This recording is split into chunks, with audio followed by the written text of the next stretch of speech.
Hey there, party people. I just had the privilege of interviewing Mark Scrivner. Mark is the owner, founder of Snapshot Interactive, a premier digital marketing strategy and multimedia company located in Nashville, Tennessee.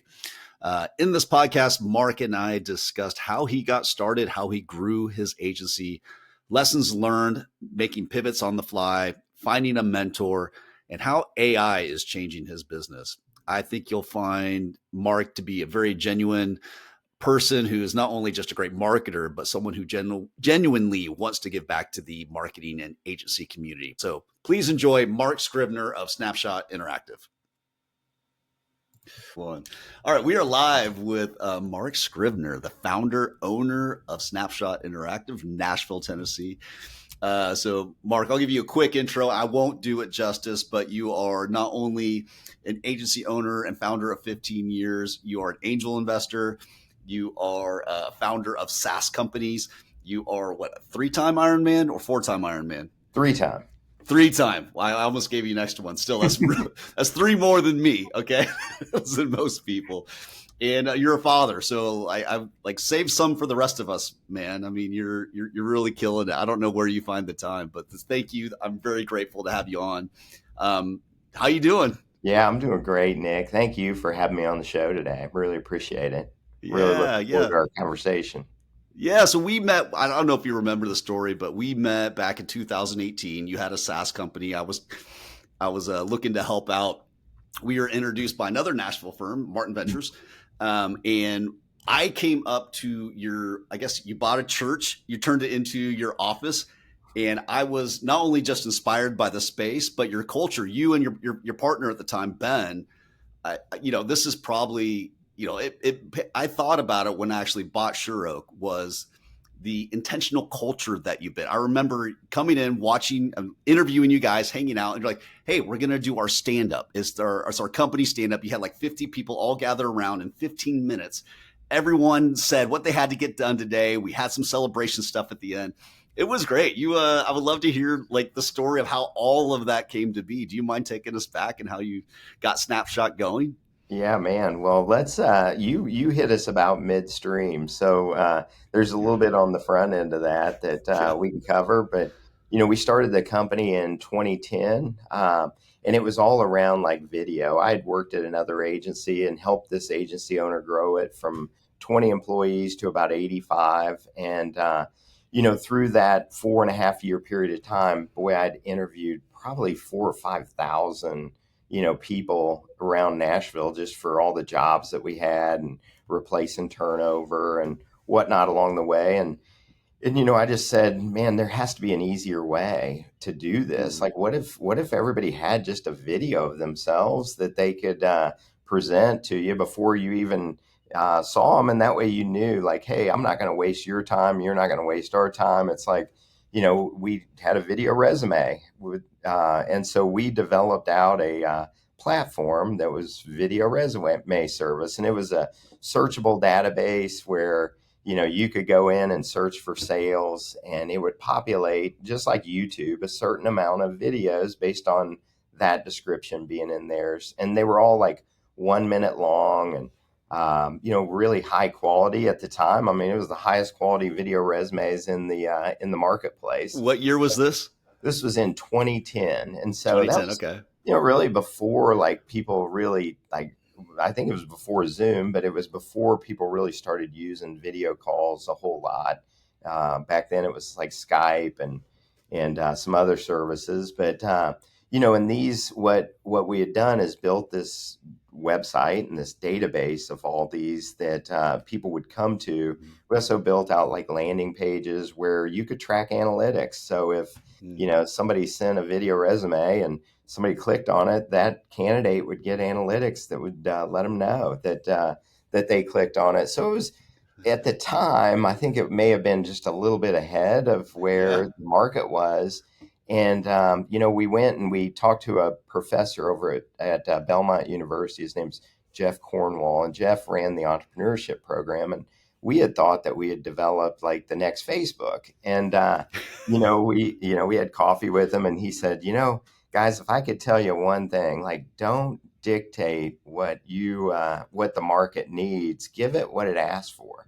And I never Mm, really, we walked away and I was kind of like, man, what does that mean? But we started getting these in front of CEOs of companies, and they're like, man, I love the quality of what you guys are doing and very innovative. Like, could you do a video of me that, promotes my business and I'm not looking for a job? And so, we pivoted. And I guess, the whole journey of being an agency owner, I think, is you have to listen to the market and you have to pivot along the way, and we definitely did. So we started doing executive bios, and every time we would shoot and edit a video high quality, we'd ask the client, like, where would you like this? And at the time it was always on your website, or in some marketing material. And so then the first question when we integrated it was, man, you made that so easy, do you do websites? And at the time, the cost of production for doing really high quality video was going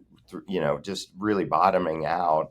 And mm, WordPress became an enterprise level, like, CMS. So we were building out on WordPress, and we were competing against people that had their, proprietary software that they'd built. And it was really tough for the clients because they didn't yeah, have any access. And, here we are coming up and we're the easy button for people.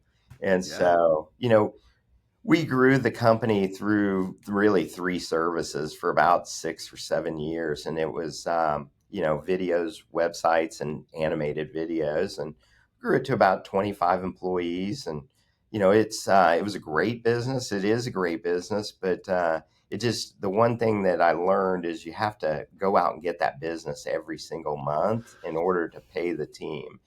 And as we were building that big team, we had to have a ton of salespeople out there working the market, and it was great. It helped us build a great reputation in the market.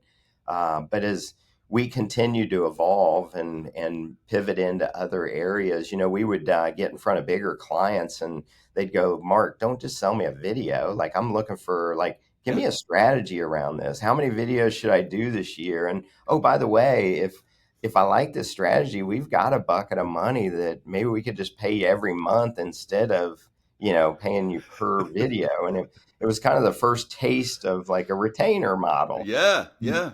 And in the agency world, like, that's golden. And so, Mm, we quickly pivoted into doing more strategy for clients and design work. And, we really started to evolve as an agency. And I think we met because we had developed out another platform that was, we called it Ecos, and it was the ecosystem that lived between sales and marketing. It was really sales enablement platform, mhm, and we built it for ourselves. We had 4 or 5 salespeople, and they were out showing off our products all the time. And most of the time, it's video. But mhm, I would see a person go and they build a PowerPoint before we had this platform, and they'd go pitch it to like an HCA, and they'd come back and you'd go, "How'd it go?" "Great, great. Hey, show me that. I should have asked for it before, but I asked for it on the tail end." And it's like, "Hey, show me what you showed them." And yeah. they'd show you, and it was like,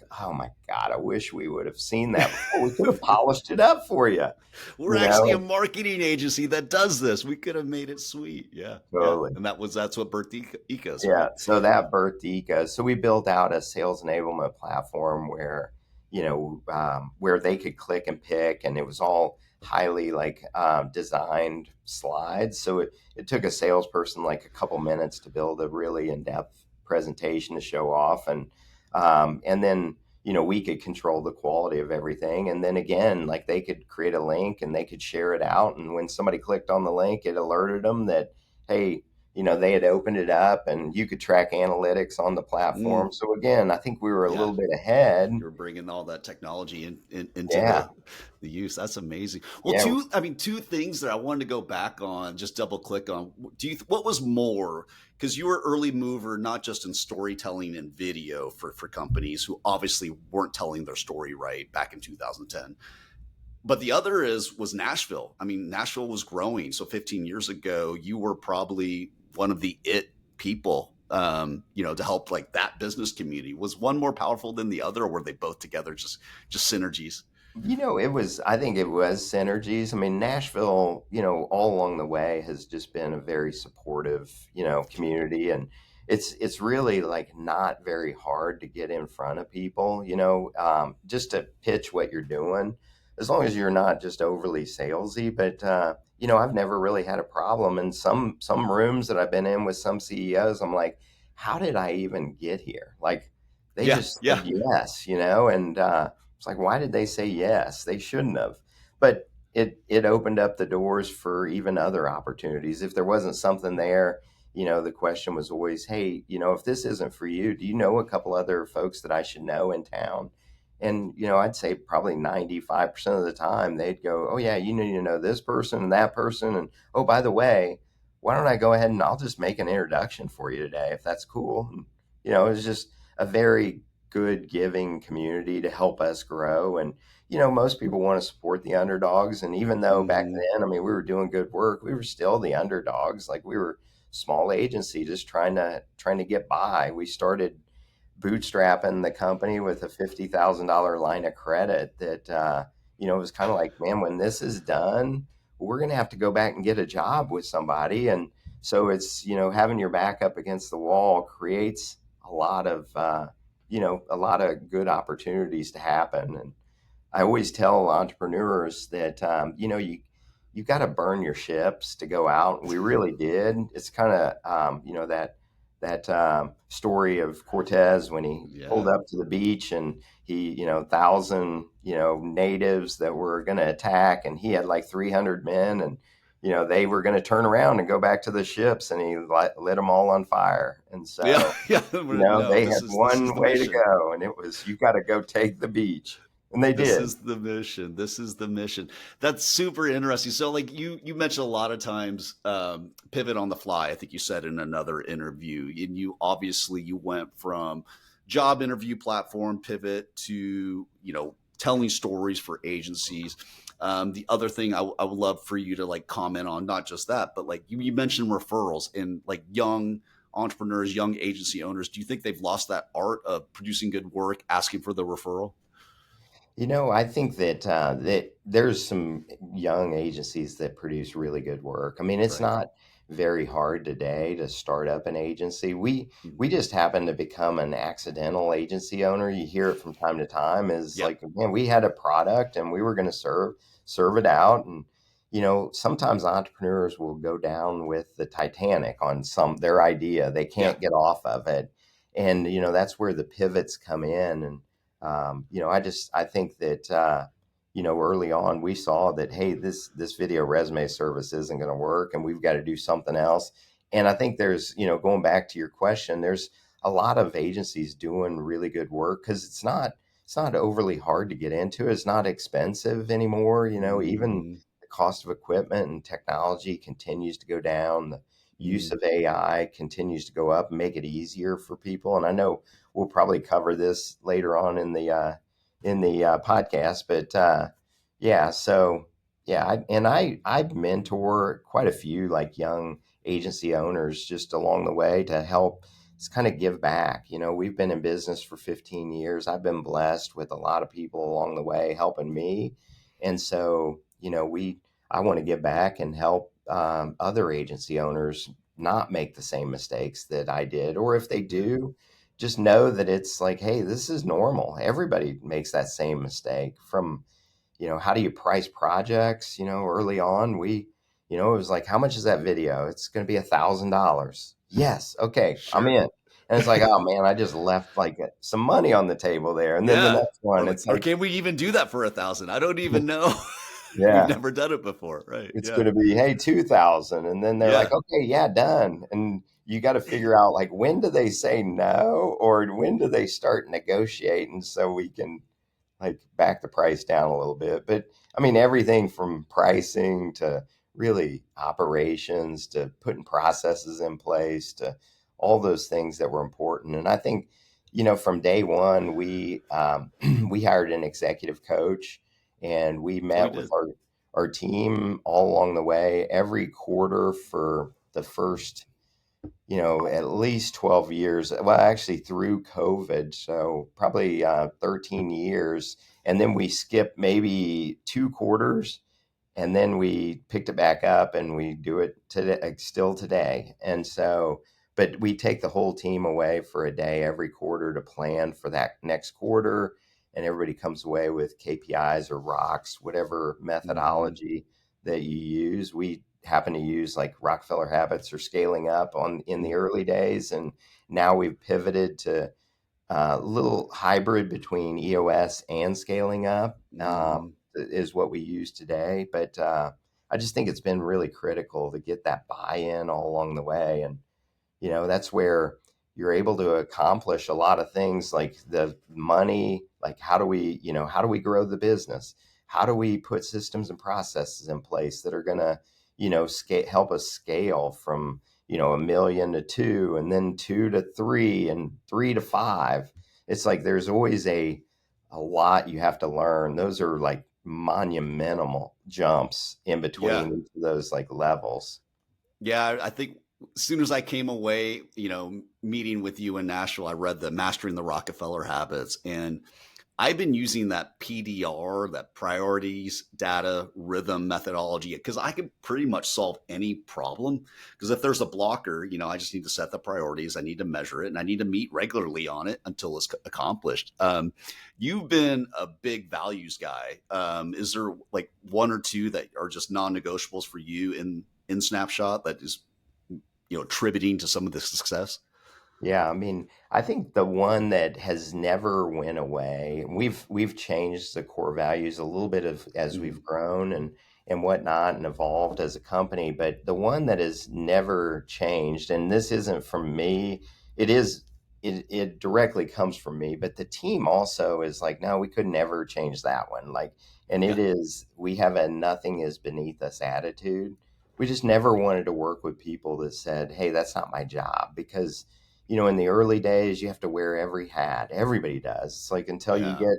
get, to like maybe 10 employees, everybody's wearing every hat of answering the phone and sending out scopes and carrying equipment around or taking out the Absolutely. trash, and then just the quality of our work, is we produce sizzle reel quality early on. And, that's just always been a foundational value of the quality of what we're doing. I mean, we're in business to do, great work and something that everybody's proud of. And if you can't be proud of it, you shouldn't be in business. So Mm, that's another one that is always, it's pivoted along the way, but it's always stayed very consistent. yeah, I love it. Can I pivot a little bit more tactically now? So, okay, Yeah. you started video, you've seen that thing, iterate a bunch of times. Now, like, we do mostly SEO. Now, video, social media is now a big part of SEO and training models in Google and AI to actually mention companies. Where is video now, or how has Snapshot evolved to provide multimedia into their clients? And like, and if you have an opinion on where it's going, I'd love to hear that. Yeah. I think that, well, I mean, video in the day was, let's produce this video and let's put it on our website. And, Mhm. then when people come to our website, they're going to see the video, or, hey, we're going to tell the story of the company, and that'll be out there. Mhm. And now, we still do that. We still do, training videos. We still do a lot of the similar types of videos. But I think with AI right now, where a client would go, hey, could you cut this up for social media for me? I mean, that might be a $2,000 or $3,000 process. And it was just to cover the cost of, it took a long time to do it. Now with AI, like literally, you Yeah. could have 10 cuts in like maybe 15 seconds. And, early on, we tested it and it was like, man, these are really good. Now they're like, it's pretty unbelievable how it knows how to cut that content to be the very best content, but it produces some great stuff. There's a few of them, like, well, one that we've used a bunch is like Get Munch, and Mhm. there's a bunch of them that are out there. And so, like, even on a podcast, like that's video, you could cut this up 10 different ways and serve it up based on the best things that we're going to say, which hopefully I say a couple good things for you. Yeah. And then that goes into like campaign work. And it's really like determining like what's the mission of what are we trying to accomplish. And Yeah. for like we've pivoted as an agency after COVID to really full service. And so now video is one component, but it's really content, and it's content that feeds the campaigns. And those campaigns are typically driven towards, we want to sell something. We're in like healthcare and behavioral health clients that we have. And it's like, how do we tell the story that will meet somebody where they're at in a time of need that can get them in as a patient, and sometimes, man, if we didn't meet them there, bad things might happen. And so it's really a rewarding thing, but utilizing video to go out there for those campaigns that then will return results could be just, hey, we want to get our message out there. We want to tell our story. But yeah, that's how I've seen like video evolve over the time. And now there's AI tools that will actually produce videos for Oh, you. can I jump in and show you something? Have you Yeah, already seen this? I wanna pop in. I want to show you the Puma. Let me see if this works. Have you seen this already? I think so. Yeah. Yeah, this is the AI generated. I guess it was the agency. It's not an agent, probably a tech company, but what's their name? It was produced by what is their name? But it was a partnership with NVIDIA, and this is all AI content generated. And then there was this one too. I don't know if you've seen this, but this was a podcast that just came out about the AI CEO, but it was doing animation. It was the new Google VO2 platform. I mean, Mhm. I'm pretty amazed where these things are going with Oh, yeah. animation. I mean, it's yeah. I just wanted to get your comment on that. Like, is Snapshot going to be out of a job, or are we as Snapshot now going to be 10 times more effective, cheaper, better now having these tools? I think what AI, and we're evolving in AI right now. And we do a lot of work. I think in AI, we're putting together, a lot of tools that will help benefit the team. And it's really like, I think on a go forward, we probably won't hire anyone unless they have AI experience. And that Right. could be an account person that, hey, they are very familiar with a lot of different AI tools because they've used them in the past to do good work or to, speed up what it used to take, hours into like literally like minutes. But I think the foundational thing is just bringing people in that have an understanding or have a desire to want to know. Like I've told our team, it's not like AI is going to replace you. It's AI is going to replace people that don't want to learn AI and Mm, don't want to evolve with AI, because AI could make you a superhuman. Like we could do, twice as much business with the same staff, and they get paid, a lot more, and maybe they work 10 hours less just mm, because, AI makes them so much more efficient in the workflow. Now, there's agencies out there that I've seen that have overused it, and yeah. they, churn out 500 blogs a day, and it's, penalized them from this better than I do, Yes. from a SEO standpoint. And you have to go in and clean that up, where, like deep research, we use that a lot on like campaigns or new Hmm. clients, doing deep research on competitors and what all they've done. It's pretty extraordinary how fast it will give you a report that would have taken you, maybe a week or so to have Yeah. a research analyst put it together for you. And now it's 5 minutes. Yeah, the deep research now, it's combing what's live on the internet and giving you a total history of like the social posts of the client, what they've done, important things that they've said on past podcasts, essence of the brand, and like, does the storytelling match? And Hmm. never just throw it out there on a blog or a video script. I think that's what we always tell clients is the AI is derivative. It's just going to produce what's already existed. I mean, you can't say, hey, make it like, Mark, like the way Snapshot would do it. And maybe it'll put a little different spin on it. But ultimately, you're getting paid for that extra, we call it, with the Google gives guidance, EAT, experience, expertise, authority, trustworthiness. Well, we always put an N in front. Like, what's your niche? What's your what's your unique thing that you're going to say in this piece of content or this video that's going to make it sizzle? I mean, I like the Puma ad, but I've seen that a million times. Yeah. by a Hmm. human, made that. Like, what's going to be the cool thing that you're adding to it? That's why I like the Google one where like did animation with an octopus. It's like a Steve Jobs as an octopus with real time decision making authority and allocation of compute and resources. I thought that was clever. I mean, you could tell a human was creative directing the AI to go the way that is going to make the video more impactful. Yeah, definitely. Yeah, it'll be interesting to see where it evolves to. I mean, we're working on, just really workflows that make our team's job easier and more efficient, and actually sometimes even better. Like, within your world, like, writing blogs, but having an AI tool that does the keyword research. Then you take that keyword research, having another AI tool that actually will take that and create, 10 or 20 blog topics based on, those keywords. And then you take that and then you write, we've linked together four of the large language models just so we Yep. can have one cross check the other. And then one adds in all the backlinks to it and links in stories. And so, but it'll create a 1,500 word blog post. Yeah. And then, then there's a human element that they have to like double check it.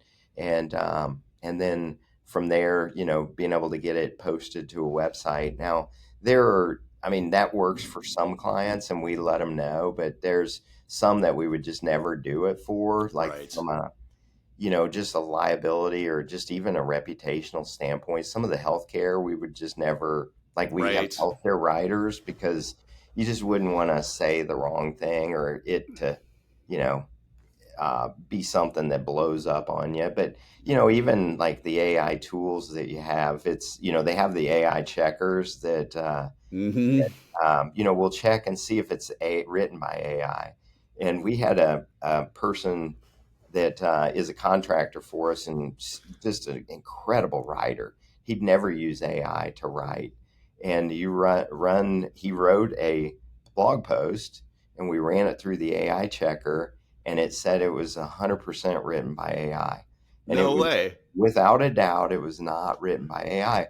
But what he did was he took his blog post and he ran it through AI to spell for spelling, grammar.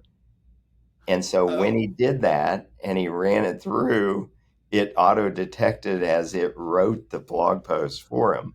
And so we had to explain it to a client. And actually, it was funny because the client had written their own blog post. And we said, well, let's take that blog post and let's put it in the same tool you're using. And it came back and said it was 80% chance it was written by AI. that's hilarious. That's funny. That is interesting. I mean, from a search algorithm point of view, Google doesn't really care if the content's written by AI, but for search rankings, we are seeing unique point of views and unique voices are actually getting called out, particularly by AI itself, because like people are what 40% of people are now starting their searches on AI, so we Oh, don't yeah. even call it. Well, for Google, we use keywords. For AI, Mhm. we use key conversations because, like, I need a great Nashville based branding strategy agency. Um, it's a much longer conversation even before that. I have a storytelling problem. I have a brand problem. And then it'll start recommending, well, tell me a strategy agency in Nashville. That might have been a half hour ago that happened. So how do I get Snapshot now to get recommended by Mhm. one of these models? Is there a certain model you like more than others? Are you a Grok guy, you a Chat GPT guy, or is the team? I actually use a couple of them. I mean, chat, and then we use the deep research, and then Mm-hmm. we use Gemini, we use Perplexity. I mean, and it's there's a lot of tools now that you can start to chain all these together to create the workflow. So it's like that thing that I just told you, the blog post writing tool, like we chained it all together and like literally it'll take you a minute to create the keyword universe, to create the blog topics, to write, pick the blog and it writes it in 10 seconds. And then Mm. you actually have somebody look at it, and then there's another tool that would auto post it to their website. Oh, And that so, automation's so helpful. and that's where it's really going is, how do you automate a lot of these processes from, even like social media content creation to I mean, and I see it's interesting because I see new ones every day that it's like, oh my God, I can't believe that does that, right? It's just so much more efficient. And it's Yeah. not like, hey, we're cheating the system. It's you're using your content and you're Hmm. just putting it in, and now it's spitting out 10 different things that you can use that are content to go into these campaigns. Yeah. Do you think your clients are expecting you to use AI at this point? I mean, it used to be maybe verboten, but now do It's clients want interesting you? because I think in the agency world, and we're a part of an organization called AMI, and Mm. it's Drew McClellan, Build a Better Agency podcast. Drew Hmm. Drew actually coaches our company now, so we're blessed to have him, help us out. And but he does a survey with agencies, like 2,000 agencies, and like 2,000 people that actually hire agencies, and he does this big research report every year that he releases in May at his summit in Denver. And, the one thing that he has said to me a few times is, and we've kind of talked through the preliminary findings, and it's like clients today, and I see this with our clients too, is that they expect you to be the one out there learning all of this stuff. Mm. And then they are asking you, just like we're doing here, it's like, how are you using it? Oh man, you can do that, Hmm. and so they're looking to the agencies to be the experts on AI. Yeah. And so every time we go into a call, like a QBR, quarterly business review with our clients, or even, our weekly or monthly status calls, like, we always talk about AI and just things that we're researching, and we'll put together, just opportunities that we're researching. Like another one is a voice AI agent that we've got a bunch of clients that have call centers, and in Oh these yeah. call centers, they miss like 10% of the calls just because of volume. And so these AI and the AI voice agents, like we have all the materials to train their call centers. So you Mm. load that into, the tool, and you actually have a voice agent that could be my voice, your voice. It could be the CEO's voice of the firm. It could be anybody they want. And now it's pretty like unbelievable. I actually, before we did this, we did a study, or researched with this study. They had an AI voice agent and they had a real human, and they did 100 calls with each of them, same people. 100 people did 100 calls with each, and they asked at the end two questions. One was, which one is AI? It was 50-50. They didn't really, Really? yeah. The second Wow. was, which one did you feel better, or would you have went with if you had to make a choice? And 95% of the people said the AI agent because it was more empathetic than the human. Now Really? think of that. So if you got that AI agent up to 95% certainty and 95% empathy as I mean, that changes call centers forever, right? Because we're living in a software world, baby. I mean, we're just going to keep printing those agents out. I'll never miss a call. I'll never miss revenue again for lack of attending to my customers. Yeah, That is crazy. yeah. That is crazy. And they're going to know everything. I mean, and you look at it and you go, you just never know what a person's going through that day. I mean, Right. they may have answered 100 calls, and it's like they're just worn out. They may have, the dogs got out before they left, or they were in an accident on the way to work, and you just never know what people go through. Where for AI, it's not an emotional thing. Right. Well, the AI can be empowered immediately to remedy the situation. Well, I'm going to send you a credit. I'm going to do a refund. I don't need to ask permission because the AI above me is telling me right now that that's within the algorithm. I'm able to do this for you, and we'll go ahead and send you flowers. Um, yeah. As soon as I get up to that, I don't. Yeah, that's where hopefully we're freeing people up to do more creative Yeah, things. We're not taking jobs away, but like that is going to yeah, be a that's game it. changer for employees and and the way the economy and the way the business runs. That's really fascinating. Anything else you're really excited about on the AI front, or just Snapshot, in general? I mean, as agency owners, we're technology integrators. We're supposed to Hmm. bring in all these tools, just like you said, to clients. We're supposed to be the experts on these. Other things you're getting asked by on the client side, or what you're researching? Yeah, I mean, what we're excited about is to continue to evolve the agency. And I mean, AI is just one component. Right. How are we, and we've got, 8 different departments here that we are working on every single like quarter to make better and better, Mm, to make our systems and processes better. And the work that we produce, from the ads to, what's the return on investment for our clients, to the creative work and branding, like, yeah.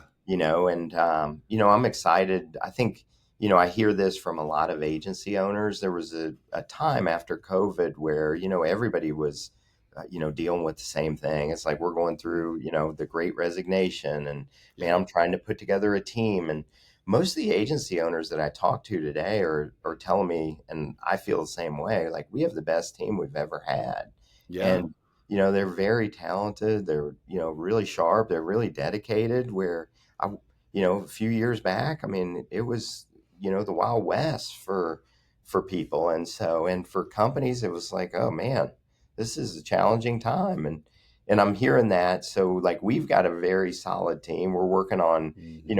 our big pivots are going to be the next big pivots since COVID. We pivoted from video, where we Hmm. probably lost 45% of our business in Wow. 1 month.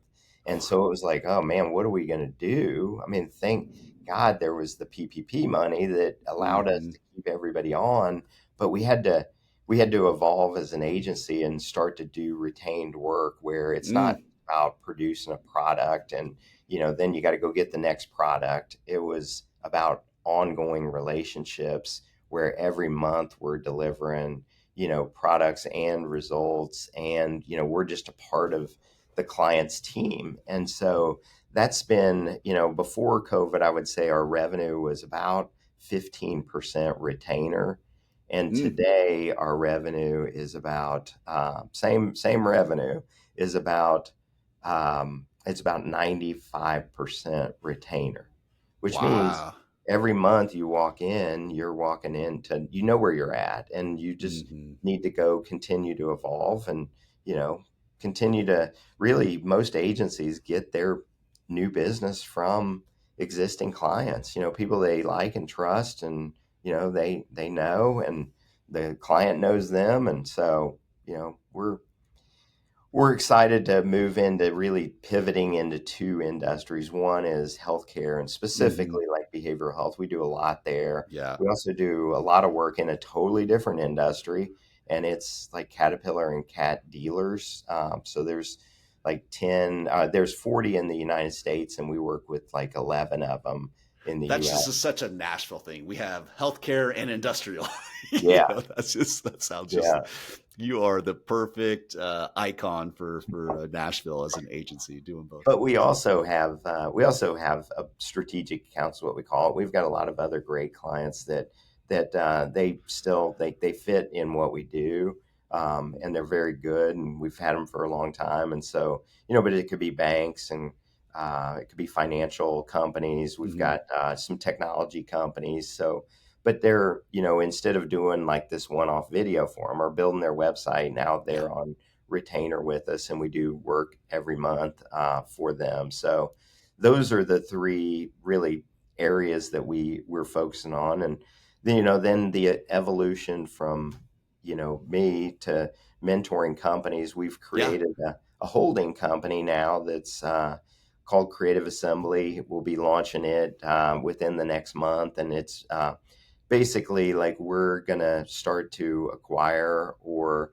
we're gonna um, we're gonna take an equity stake in companies where we can help them significantly grow.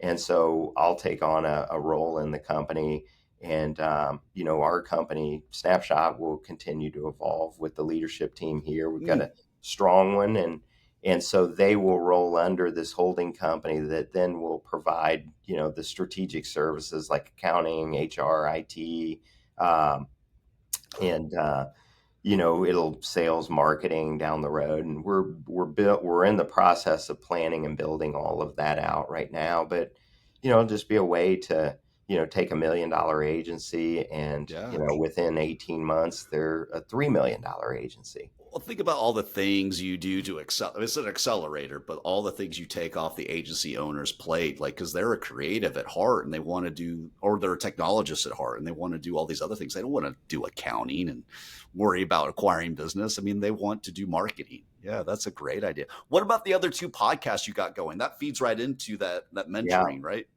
So with Creative Assembly, we've got a podcast that we're launching under that brand that's called The Spark. And Mm, The Spark is going to be where I'm going to interview agency owners in Nashville, and nice. I'll interview CMOs in Nashville and other great technologists or creatives in Nashville that will just tell the stories of the Nashville creative agencies. And so for an agency owner, it may be, one of the older agencies in town, and it's like, how'd you get started? Like, tell us about your journey.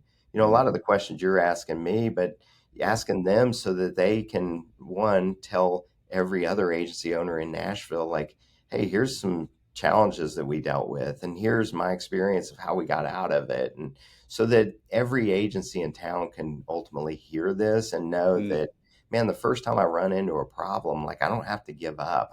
I can keep moving forward. Everybody deals with this. yeah. Or, hey, here's why CMOs hire agencies. Here's what they're looking for. And here's some of their best agency relationships. And Mm, just having conversations around that with some of the bigger, company CMOs in town, and given that experience share to agencies. And it's really, my hope is to just give back to, the ecosystem that gave to me early on, yeah. and kind of pass it on. And I tell all the companies that come into Creative Assembly, it's like, I just hope that someday you'll do this Yeah. for other, like, agencies or other businesses to help them out. And so Yeah. really Yeah. excited about that. And then That's with good. our behavioral health focus, we work with a couple uh, of the most sought after, like, consultants out there in behavioral health. And so we started a podcast called Mastermind, and we'll be launching it on the 15th of May. So we're Oh, excited awesome. about that launching. And it'll and it's just going to be about, things in that industry that, from a marketing perspective, that programs should be looking out for, what CEOs in those programs should be looking out for. And what's great is we can talk across not just marketing, but across all the operations, like admissions programs, and the Mm, call centers. And if you're going to build your company to sell, what are the acquirers looking for, and okay. how does marketing play into that? And so it'll be, it'll be the three of us in the early phase, but we're now inviting guests on. So we'll have a lot of guests from around that industry that'll come in and speak on, their area of expertise. That's great. I mean, what a needed service, just behavioral health in this country. I mean, Uh, with social media or even just, the wars and, yeah, underfunding in that area is such a great thing that you're doing there. So, Mark, thanks again. I've probably taken enough of your time. How can people find you on X, LinkedIn? Where should people check you out? yeah, I'm pretty active on LinkedIn. Just, Yeah, type me in, Mark Scrivner, LinkedIn, and you'll find me. But I'm pretty active there. And then, our website is snapshotinteractive.com. And great. so, or reach out to me. Love to have a conversation. If there's anything I said on the show today that you may have a question about, would love to connect with some of your listeners. Buddy, you've been so good to me. Every time I reach out, you're always able to lend a hand, give me some advice. I appreciate it. That is a genuine offer that you just made. I appreciate that. So, Man, well, I would tell you, I was going to say one of the bigger mistakes that maybe we made along the way was you and I weren't able to connect on that Ecos oh, I know. Well, that'd been platform, fun, wouldn't it? for one reason or another. But I've always enjoyed all of our conversations, Nick. And I look back at that time, and you were living in Atlanta, and it was like, oh, man, we missed that opportunity. Yeah, you're talented. You're doing just fine. I'm gonna get to Nashville really soon. We'll go grab a cup of coffee. I'd really love Okay, that. So sounds thanks, great. Mark. Well, I'll hit hey, the thank stop you. button. Okay. All right.